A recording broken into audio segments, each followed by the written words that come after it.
All right, so today we are working on a Pontiac GS six-cylinder.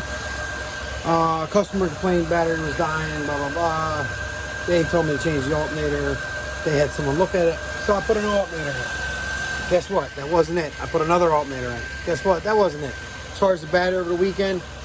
That wasn't it. Anyway, so the problem lies here. I gave a positive cable right here, and I ran it to the terminal on the alternator because I was getting a ground with my power probe. When I would probe the wire, I was getting a ground. So now I'm going straight to it. Boom, straight to it. Oh, I'm sorry about that camera. Going straight to it. And guess what? Now I'm getting 14. Let's see if we can get around all this crap. It's 14, see that? I'm saying 14. And if I take the wire off that I added from the alternator, you can actually hear it cut down. You can actually hear it cut down, and now you can see it cut down. We're at 12, 11.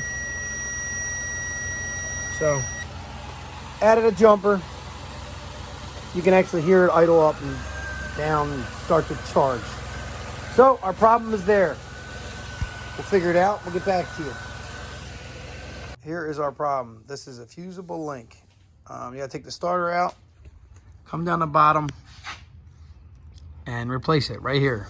Like a few dollars at Napa Advanced Auto. Some of them have it, some they can find it, but this is the part. All right, there's another quick helpful video. Hopefully it helps somebody. There's a COVID safe video. 2021, who thought we'd be wearing masks, doing everything and anything. But anyway, if your problem isn't the alternator, isn't the battery, it's 9 times out of 10 going to be the fusible link. Make sure you check fuses before you get all into that. But an easy way to test your alternator is take a 14 gauge wire and connect it to the battery. Disconnect the wire, the lead for the positive on the back of the alternator, and give that other end of the 14 to the back of the alternator. And if that then gives you 14 volts of the battery, then there's your problem. 9 times out of 10, the fusible link burnout. Like and subscribe to my page for more handy help points.